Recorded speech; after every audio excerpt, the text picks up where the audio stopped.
die technical problem das Es hat heute einige technische Probleme und aus diesem Grunde sind wir etwas spät dran.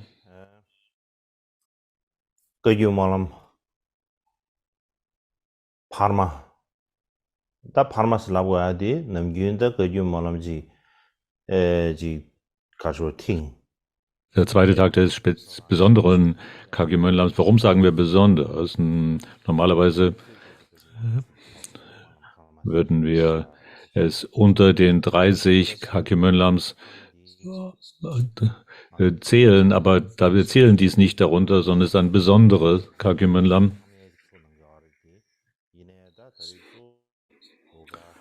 Natürlich, in all den verschiedenen Klöstern findet es statt, aber in jedem Fall, dass wir jetzt im Augenblick in Bokaramachis Kloster, dort wo das Kagyu Günsche stattgefunden hat, und dass sie länger dort am Ort verbleiben und zusammen mit dem allen anderen die Gelegenheit dafür an diesen und allen anderen über das Internet die Gelegenheit zu geben, an diesem besonderen KG Mönlam teilzunehmen. Ich möchte mich deshalb mit einem Gruß wenden an alle, die Lamas, die Gurus, die Tulkus und die Geshis und so weiter und auch die Mönche und Nonnen und überhaupt alle, die im Internet verbunden sind, alle Dharma-Freunde. Herzliche Grüße von mir, wie ihr alle wisst. Ist der Samen, der Keim für diese Kagyu Mönlam Einrichtung, die dort das, was dahin sich entwickelt hat und weshalb wir es Kagyu Mönlam nennen, in den späten 80er Jahren gelegt, als der vorherige Kalu Rinpoche dem besonderen Ort von Bodh Gaya dort einen kleinen Sadhana dort eine Zeremonie abhielt, um den Wunsch für besonderes Verhalten zu sprechen. Und wahrscheinlich war Bokaramachir und Kamche Dönje dann auch dort anwesend. Und das war der Samen, der Keim für diese Einrichtung in Bokaramachir. Und im Jahr 2000, als ich dann in Indien dort ankam, hatte ich die Gelegenheit, dort auch hinzugehen. Und insbesondere im Jahre 2004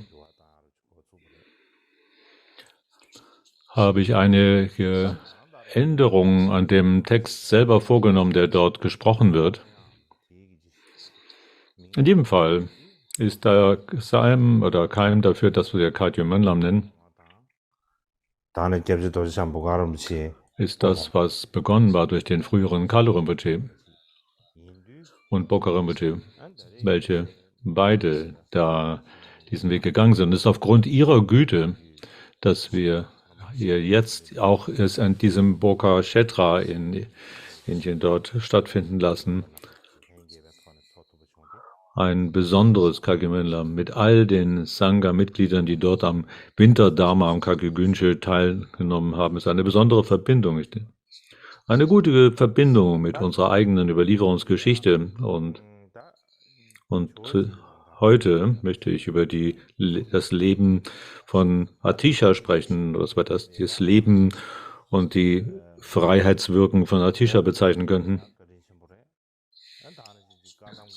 Atisha war von großer Güte für alle Tibeter und war zugleich der Gründer der Kadampa-Überlieferungslinie und auch weiter innerhalb dann der Kagyu-Überlieferungslinie. In seiner Jugend hat Gampopa Kadampa Dharma gelernt und später hat er Milarepa getroffen, um die Unterweisung von großer Gegenwart Mahamudra und den 6 Dharmas von Naropa zu empfangen. Und später war Gampopa selber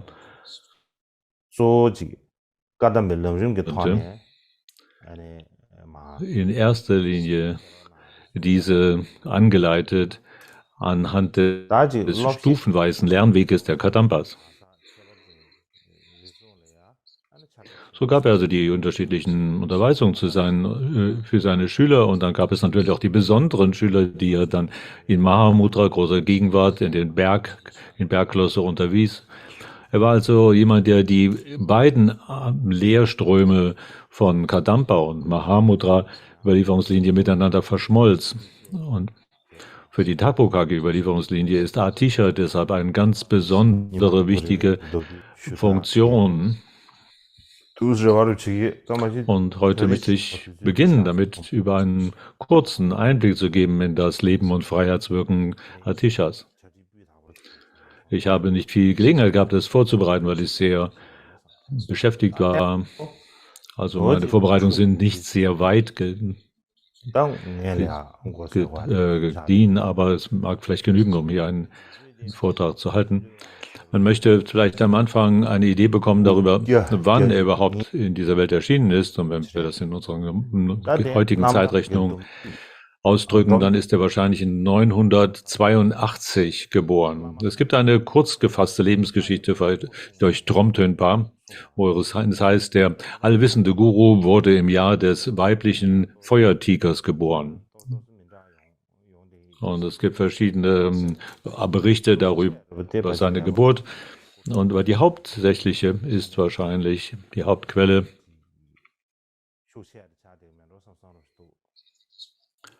ist die durch Tromtönpa, ist wahrscheinlich die wichtigste unter denen, die ich eben zitiert habe.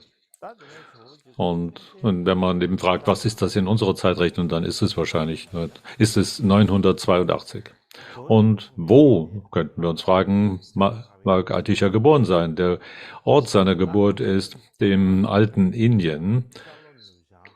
Und das alte Indien war zu jener Zeit aufgeteilt in die verschiedenen Regionen. Osten, Süden, Westen, Norden waren getrennte. Und dann noch die Zentrale, die die Mitte, mittlere Gegend. Die 5 Gegenden Indiens und man sprach auch von dem erhabenen Land in 5 verschiedenen Regionen. Und dieser Begriff kommt sehr häufig vor in den chinesischen Übersetzungen, zum Beispiel in Xuanzangs Reiseberichten nach Indien kommt dieser Begriff vor und so weiter. Es ist also ein häufig verwendeter Begriff mit diesen 5 Regionen. Es ist ein Begriff, der sich aber nicht so viel in tibetischen Übersetzungen findet. Und weil dort eben Bodh Gaya der mittlere Platz ist, so dann war Bodh Gaya so gesehen geografisch die Mitte und es war auch im Sinne von Dharma der mittlere, der Hauptplatz. Hauptort geografisch und Hauptort im Dharma. Das war der Platz, wo all die vier verschiedenen Gruppen oder Gemeinschaften sich gebildet haben. Und das weshalb der Platz, der zentral war für die Ausbreitung von Dharma. So hat Indien damals die Struktur der 5 Regionen gehabt. Und wenn man sich fragt, wo ist Atisha geboren, dann war es die östliche Region. In der Preisung in den 30 Versen durch Tromtönpa heißt es, spricht er von dem wohlhabenden, blühenden Landschaft Bengaliens. Und das heißt so, dass das, was damals zu jener Zeit im alten Indien die Bengalen war, diese Gegend, die heutzutage im Gegensatz zu dem alten Indien nicht mehr zu Indien selber, sondern ist Bangladesch. Um ein Beispiel dafür zu geben, das ist ähnlich wie die Situation im Hinblick auf Buddha, wenn wir den Geburtsort Buddhas beschreiben. Der Buddha und Atisha insofern vergleichbar. Sie waren beide im alten Indien geboren, aber es waren insofern Inder, ganz klar, von Abstammung und Herkunft. Aber dieser Geburtsort selber befindet sich heutzutage im Falle von Buddha in Nepal. Lumbini gehört zu dem Gebiet Nepals. Aber im alten Indien war es Teil von Indien. Und so ist es mit Atisha, das heute zu Bangladesch gehört, aber im alten Indien eben die Gegend, indische Gegend von Bengalen im Ostindien war. Was war also der Atishas tatsächlicher Geburtsort? Und wenn wir es an die heutige Geografie anknüpfen, da gibt es einen Text, der heißt der Preisung in 80 Versen und wird darin Atisha gepriesen durch Nakhto und da heißt es in der östlichen Gegend von Sahara, da ist eine große Stadt mit dem Namen Vikramapura. Also im heutigen Begriffen wäre dieser Ort nach gegenwärtigen Forschern ist der Geburtsort Atishas in der Munchiganj Gegend oder dem Munchiganj Bezirk von Bangladesch. Das ist eine Gegend in Bangladesch, die in früheren Zeiten im alten Indien als dem Namen Vikrampur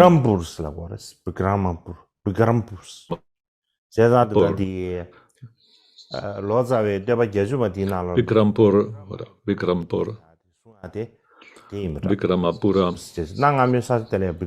Und deswegen heißt es in dem Preisung in 80 Versen das Vikramapura. So war der Name im alten Indien damals. Vikramapura, die Geschichte Bengaliens, war vom 10. bis zum 13. Jahrhundert der Hauptstadt der 3 Königsdynastien, der Chandras, der Varmana und der Sena Königsdynastien. Und zugleich war es auch eine Gegend aus der, man könnte sagen, Teil von Ostasien, damals eine Gegend, wo die Lehre des Buddha zu großer Blüte gelangte ist. Im 7. Jahrhundert ist es Xuanzang, der darüber spricht in seinen Reiseberichten und auch diese Gegend von Vikramapura dort besucht hat. Also ist Atishas Geburtsort in Bangladesch nach heutigem geografischen Vorstellung. Und tatsächlich in der Gegend von Munchiganj innerhalb des Bezirks. Das ist auch dieselbe Gegend, wo auch die Vikramashila sich befunden hat. Zu welcher Familie gehört er? Das heißt, der Atisha wurde in eine Königsfamilie hineingeboren, eine Königsfamilie dieser Gegend. Und das heißt, dass es die Dynastie der Pala-Könige war. Sein Vater war von Namen Kalyana Chandra und seine Mutter war als Sri Prabhavati bezeichnet und hatten zusammen 3 Söhne, Padmagarbha, Chandragarbha und Sri Garbha. Der älteste war also Padmagarbha, der mittlere Chandragarbha und der jüngste war Sri Garbha.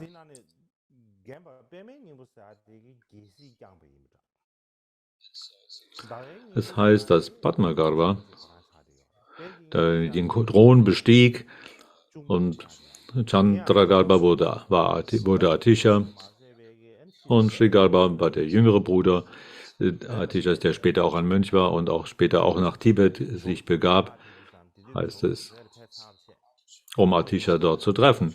Das war nachdem Atisha bereits nach Tibet ging und er ging speziell dorthin, um ihn dort zu treffen, konnte ihn aber nicht mehr sehen, weil Atisha dann dort schon verstorben war. Und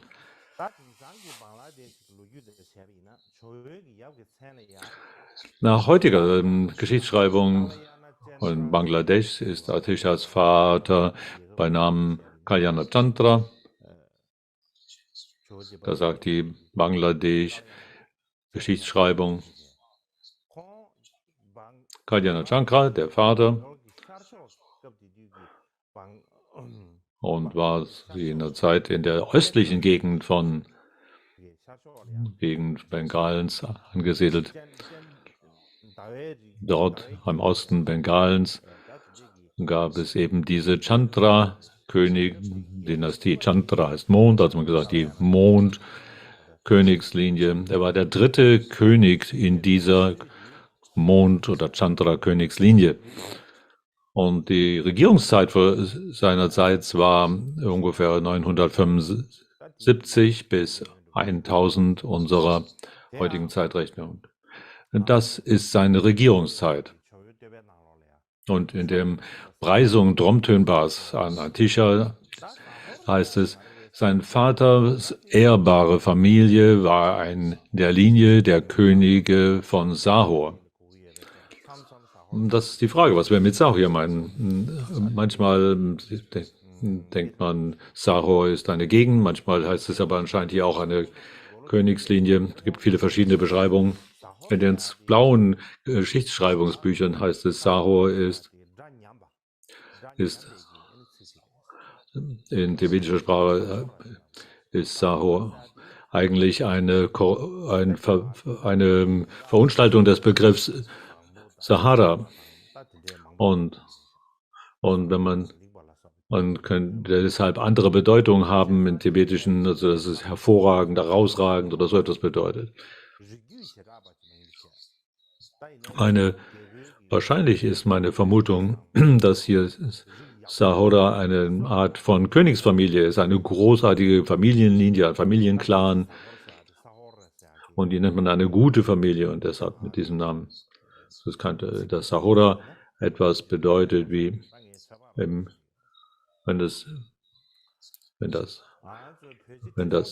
das wäre eine Möglichkeit, wenn es vom Sanskrit Sahora abstammt, dann wäre dieses Wort Sahora dann ein Ausdruck für eine gute Familie. Zu der Zeit von König Trisungtsen jedenfalls, der 200 Jahre ungefähr vor Atishas Geburt in Tibet regierte, war Shantarakshita jener, der nach Tibet sich begab, der große Pandita und Abt Shantarakshita, der auch aus dem östlichen Indien nach Tibet ging. Und das heißt, dass er und Atisha aus derselben Königsfamilie stammen.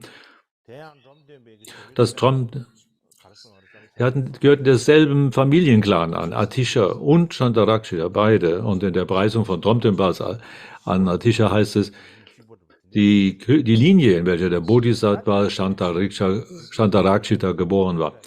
So, das heißt, Shantarakshita und Atisha gehören derselben Familienclan-Linie an. Und so das ist interessant, dass die beiden einflussreichsten indischen Mahapanditas, die in der Geschichte Tibets eine Rolle gespielt haben, dass sie aus dem östlichen Indien kamen und auch aus derselben Familienlinie. Das ist erstaunlich und wahrscheinlich das Zeichen dafür, dass sie mit einer früheren karmischen Verbindung stehen.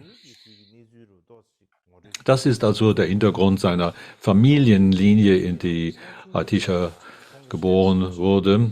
Um eine Idee von seiner Kindheit zu geben, dann muss man wissen, dass Atisha schon zu seiner frühen Kindheit, mit dem Namen Chandragarbha benannt, ein außerordentlich aufgewecktes Kerlchen war, sehr klug, der seine Eltern mit großem Respekt behandelt und von großer Schönheit und Anmut in seinem Äußeren. Wer immer ihn sah, war automatisch davon fasziniert und in Bann geschlagen. Das heißt, dass sein Gesicht eben noch schöner war als sein Körper und selbst, dass die Gurus, die Lehrer, die frei von Begehren jeder Art waren, sie ihn in sehr höflicher, bevorzugter Weise behandelten.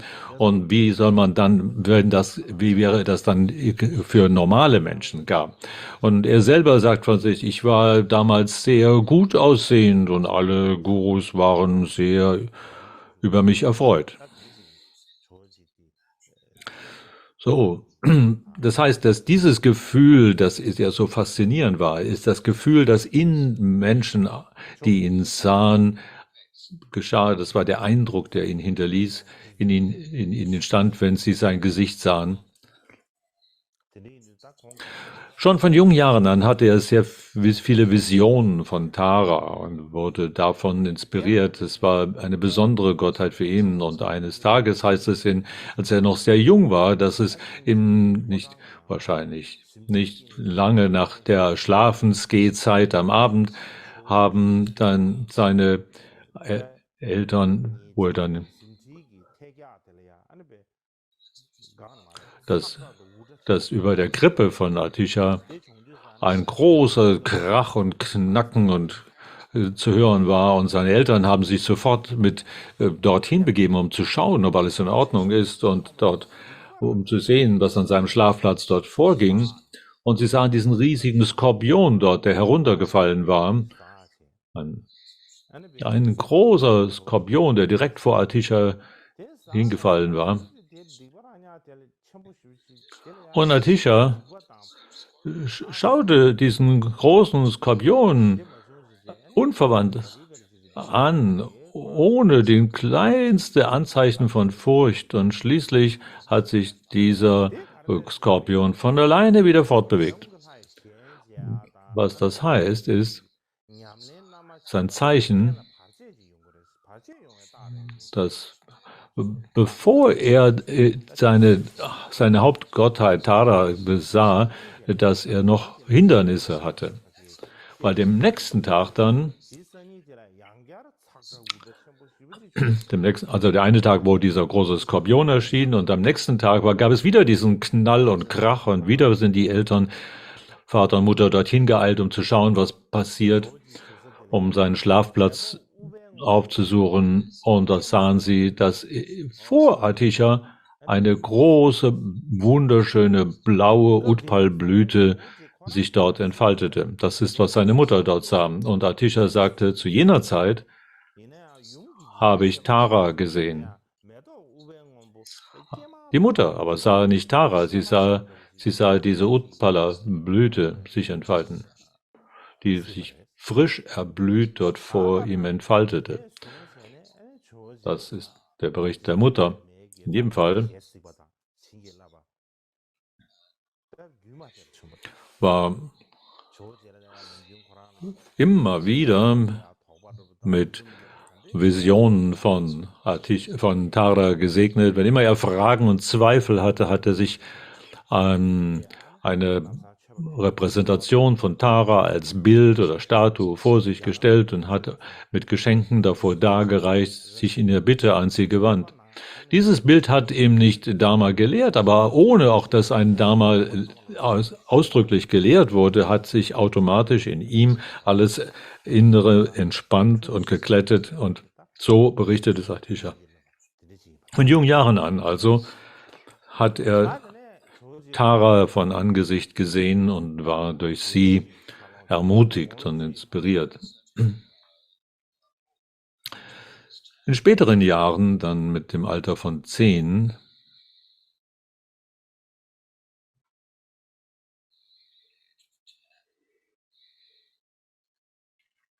wir haben wieder eine Unterbrechung hier im Internet.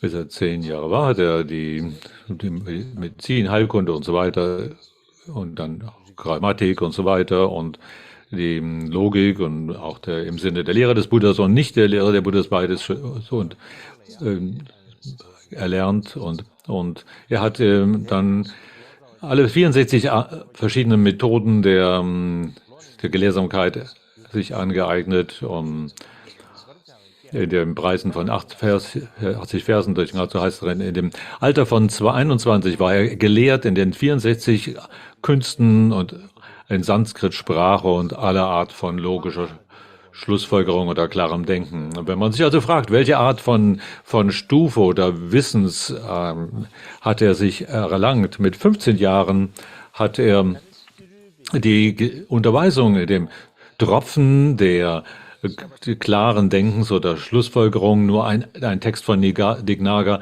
nur ein einziges Mal vernommen, und alleine dadurch war er sofort in der Lage, einen Widersacher der Lehre des Buddha, einen Gelehrten, der großartig gelehrt war in Logik und so weiter, in der Debatte zu besiegen, und er war deshalb wurde er sehr bekannt und berühmt nach der Darstellung des Geshe Tampa Drolungpa Chenpo. Später, dann, als Atisha sich nach Tibet begab,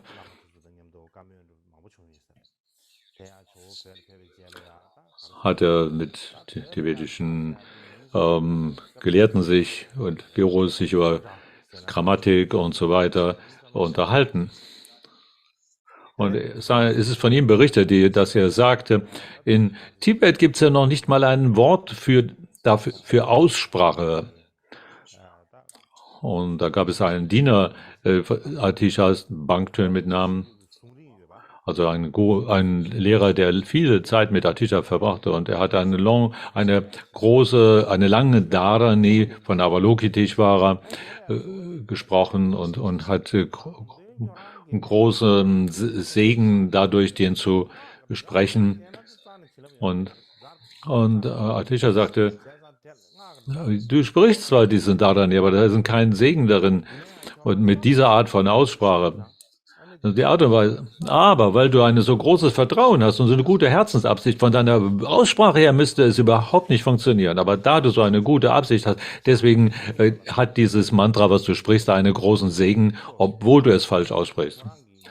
Und einmal hat er eine Verletzung an der Hand, Atisha hat einen Schmerz, und er hat gesagt zu Bangtön, hier, segne meine Hand, du hast du hast eine so gute, wohlwollende Herzenseinstellung, und segne meine Hand. Und er war auch sehr, er sagte, Tibeter haben noch nicht mal ein Wort für gültige Wahrnehmung. Wie können sie dann jemals in der Debatte überhaupt jemals anderen, der nicht der Lehre der Buddha angehört, besiegen? Niemals könnte man mit jemand anders, der nicht in der Lehre des Buddhas sich überhaupt unterhalten, weil er noch nicht einmal ein Begriff von gültiger Wahrnehmung darin enthalten ist. So, wo kann man dann darüber dann mit jemand anders debattieren? Und selbst wenn wir diesen Begriff hätten, wäre der wahrscheinlich, so wie ihr gestaltet seid, nicht in der Lage, auch nur eine einzige Debatte zu bestehen.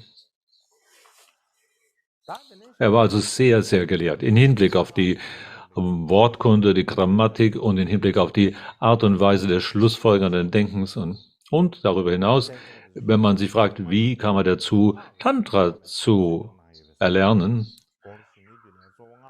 Und er hat, bevor er sich mit Sutra beschäftigt, hat er sehr viel Tantra auch schon persönlich sich angeeignet. Also mit dem Alter von 22 Jahren hat er eine Vision von He Vajra, dem Schwarzenberg-Tempel, und hatte Prophezeiung von Dakinis und dann hat tantrische Abhishekas empfangen von einem Guru, Rahula Gupta, und den Jnana Vajra Namen bekommen. Und das war nicht irgendein Guru, sondern ein besonderer Guru, der mit He Vajra verbunden war und hat den verborgenen Namen Jnana Vajra empfangen.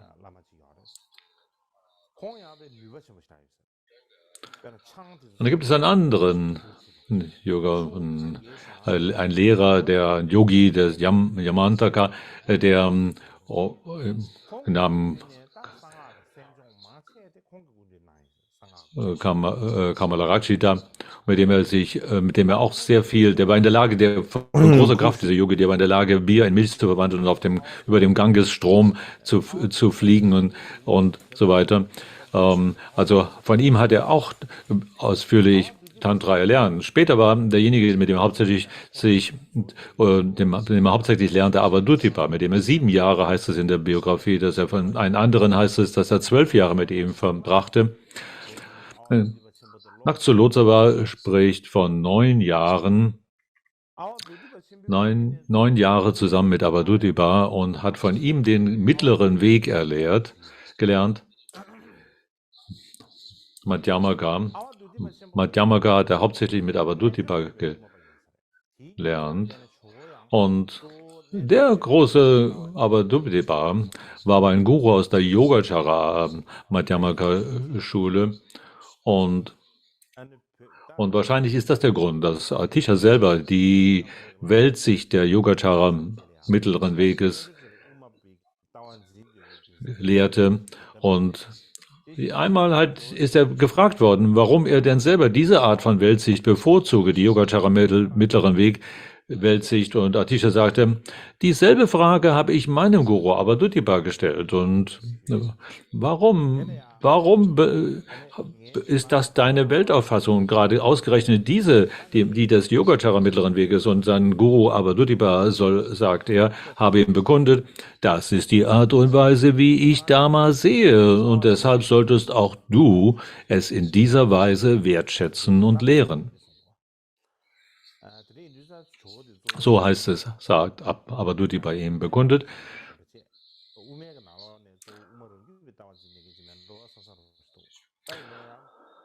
Adisha war also sehr gebildet im Mahayana und insbesondere in der Art und Weise in der Yogacara-Weltauffassung. Natürlich, in Tibet sind die meisten indischen Mahapanditas sind die Prasangika Madhyamaka-Lehrer, aber Atishas gibt es einen anderen wichtigen Guru in Atishas Leben mit dem Namen Shantipa. Er war einer der großen,